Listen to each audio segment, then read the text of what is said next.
Someone is testing you right now. Not loudly, not aggressively, quietly. It could be the coworker who interrupts you mid-sentence and keeps talking as if your voice never existed. You pause. You let it go. Your chest tightens slightly, but you smile. It could be the person you're dating who leaves you on read for 36 hours, then sends a casual, "Hey," like nothing happened. And instead of addressing it, you respond within minutes. It could be a friend who says, "Relax, I'm just joking," after making you the punchline in front of everyone. Small moments, but your body reacts, your stomach tightens, your thoughts race. For half a second, you consider saying something. Then you don't. And that moment, right there, is the real test. Here's what most people never realize. The person testing you may not even dislike you. They might actually like you. They just don't respect you. That's the spike most people never see coming. Before people respect your boundaries, they test them. Not because they're calculating villains. Because they're instinctively measuring stability. Humans probe for edges. They push lightly to see what moves. If nothing resists, they push further, and your first reaction becomes your reputation. If you laugh when you feel disrespected, you signal tolerance. If you over-explain why something bothered you, you signal uncertainty. If you stay silent while feeling resentment build, you signal permission. Respect doesn't start with how kind you are, it starts with how solid you are under pressure. Think about the one person you know who rarely gets interrupted. The one whose time people don't casually waste. The one who doesn't become the target of subtle sarcasm. They're not louder.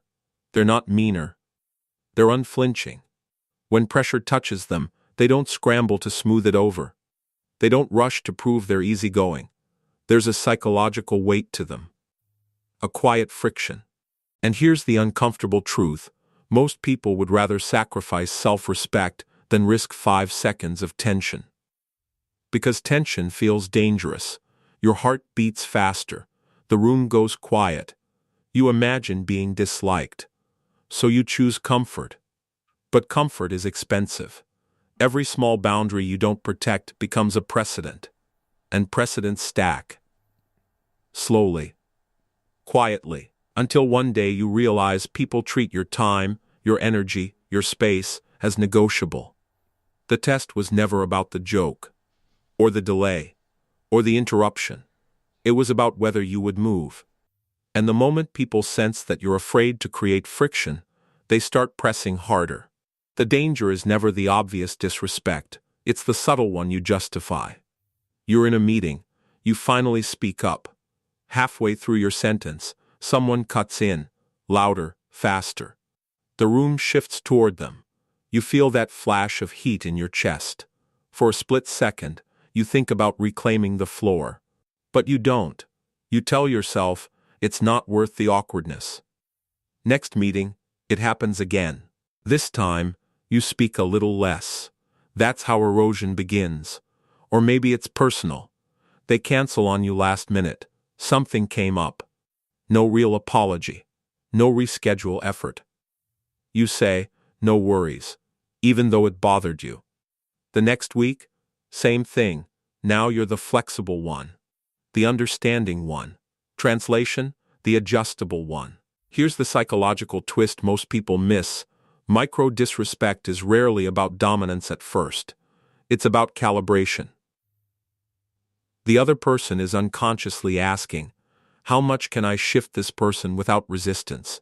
And every time you absorb the shift without correction, you answer the question. More than you think. Specificity matters here. It's not they disappeared for a while. It's they left you on read for 36 hours, posted Instagram stories the whole time, then replied with "sorry, been crazy lol," and you responded in 5 minutes. That 5-minute response, that's data. Humans adjust behavior based on feedback. If there's no friction, the behavior stabilizes. If there's slight resistance, the behavior recalibrates. If there's strong emotional reaction, it escalates into drama. But calm correction? That creates respect. And here's where almost everyone sabotages themselves. They think letting small things slide makes them mature, easygoing, secure. Sometimes it does. But often, it sends a different message. There is no cost to crossing me. And when there is no cost, there is no caution. Your heart races. Your mind says, if I speak up, I'll look sensitive. So you smile instead. You laugh.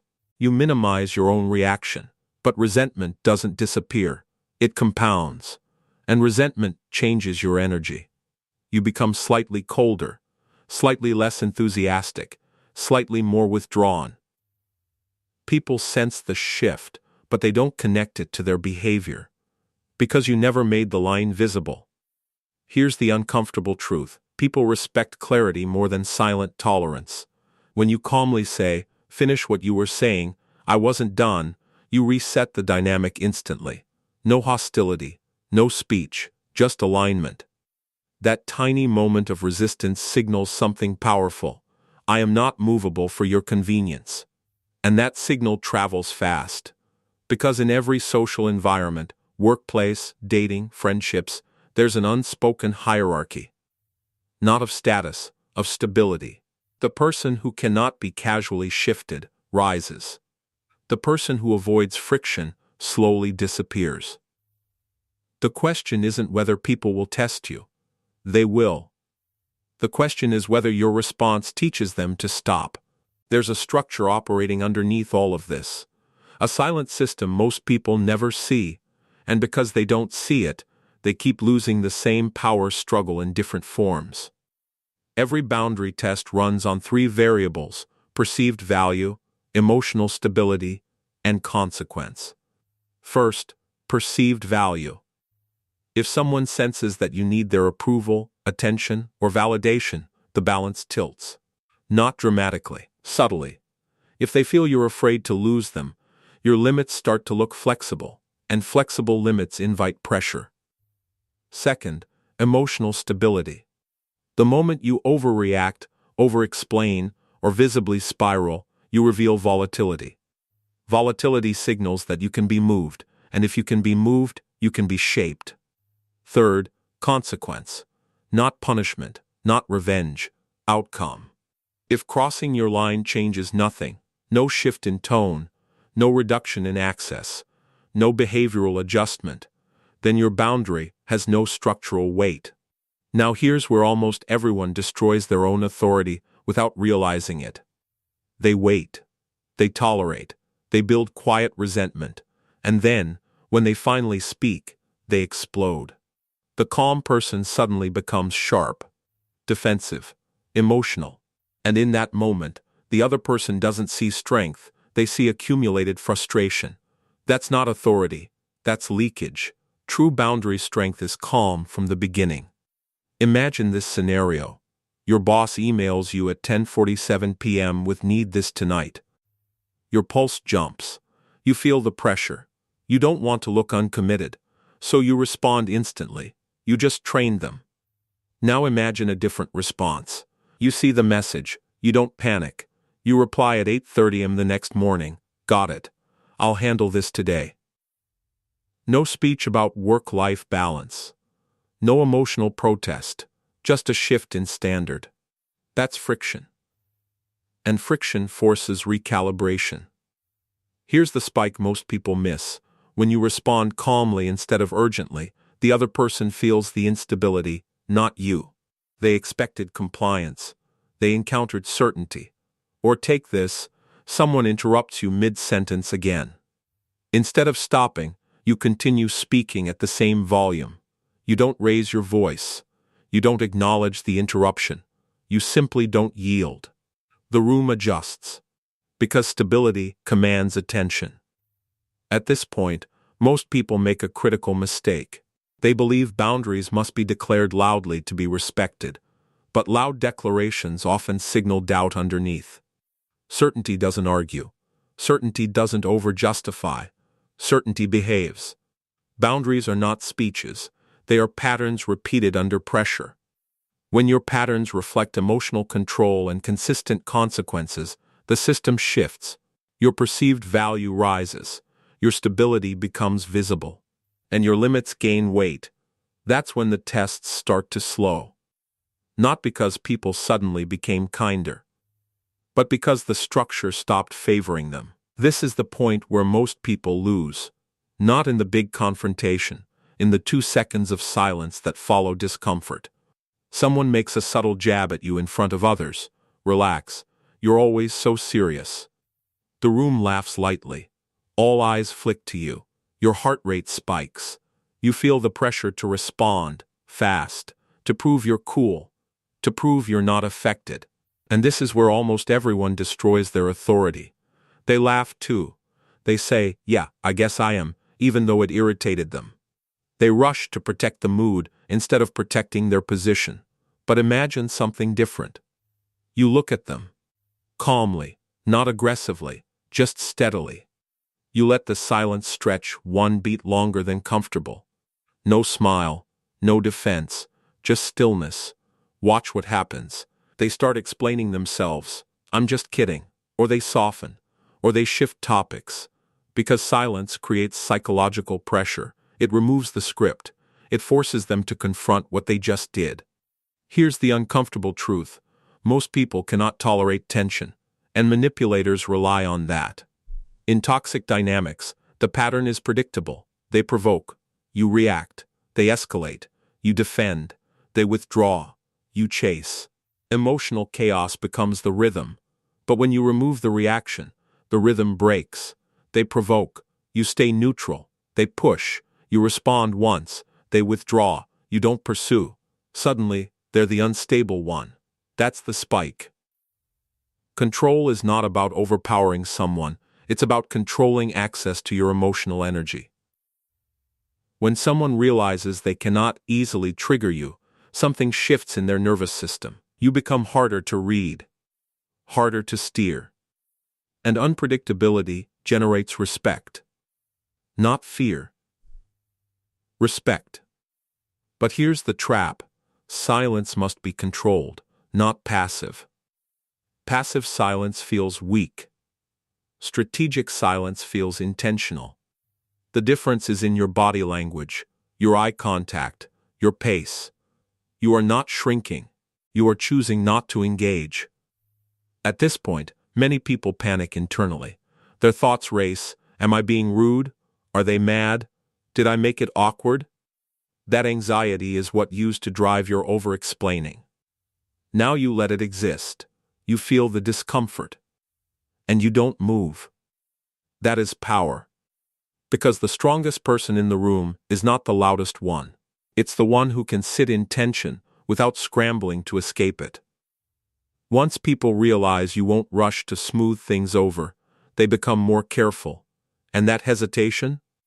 That's respect. Now we move from awareness to execution. Because insight without behavioral change is just intellectual comfort. If you want people to stop testing you, your responses must become sharper, cleaner, less emotionally available. Start with brevity. The longer you speak, the weaker your boundary becomes. Not because your reasons are wrong, but because over-explaining signals you're seeking agreement. And agreement is not required for a boundary to stand.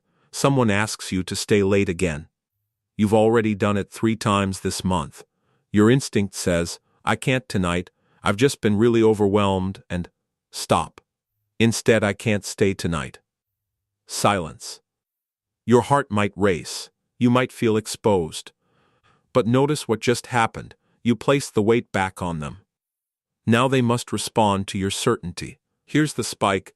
People often respect short answers more than detailed ones. Why? Because brevity signals decision, not debate. Second, control your response time. Pressure is one of the oldest dominance tactics. I need to know right now. Are you in or not? Why are you making this complicated? Urgency is designed to bypass clarity. Instead of reacting, create space. "I'll get back to you." That sentence reclaims control instantly.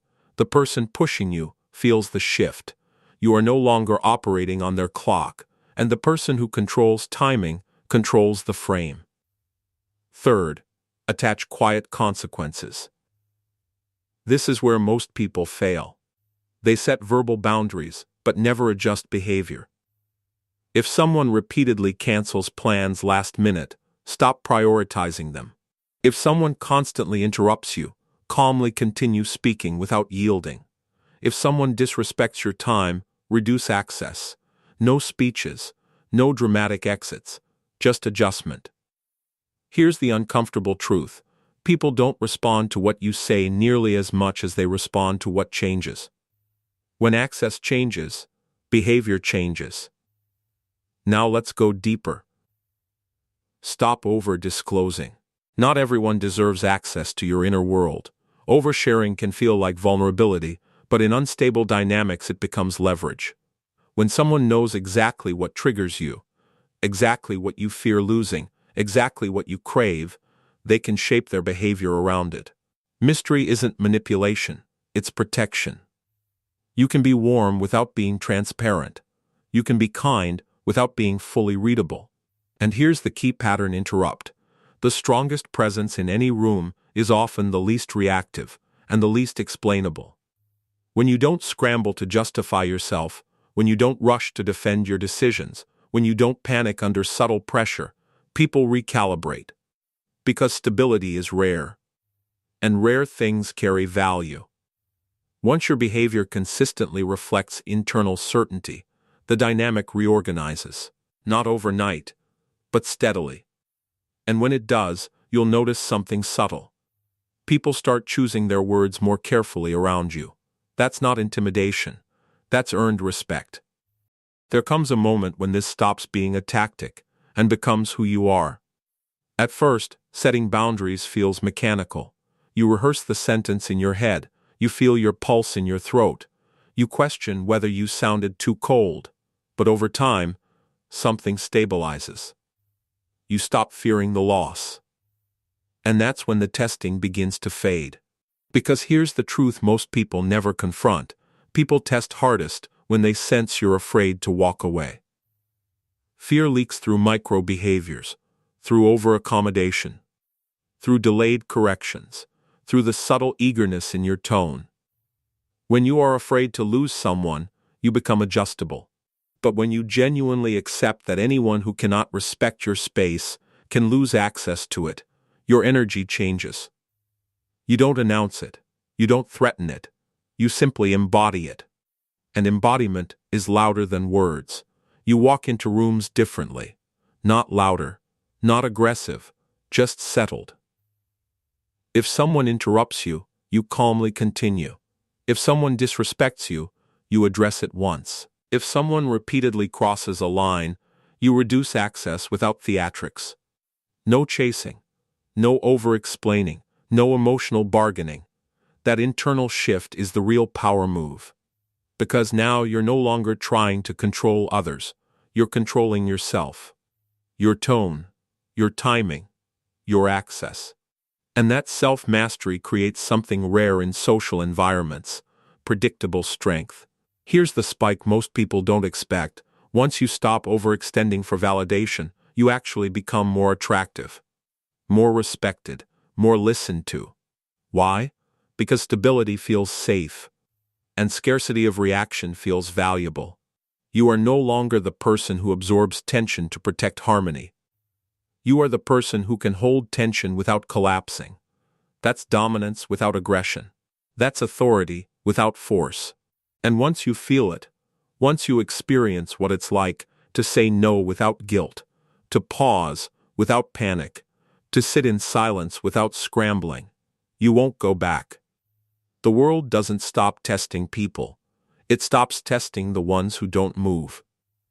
And when you become internally immovable, respect stops being something you chase. It becomes something that follows you. If this shifted the way you see your interactions, that's not accidental. It means you've felt the pressure, the subtle tests, the slow erosion, and now you can see it. Mastering boundaries isn't about becoming cold, it's about becoming unshakable, and that's a skill most people never develop, because they're too busy trying to be liked. If you want to keep sharpening that edge, understanding power dynamics, emotional control, and psychological leverage in modern life, subscribe to this channel. We break down the hidden structures most people operate inside without ever noticing. Until next time, stay calm, stay deliberate, and never move under pressure.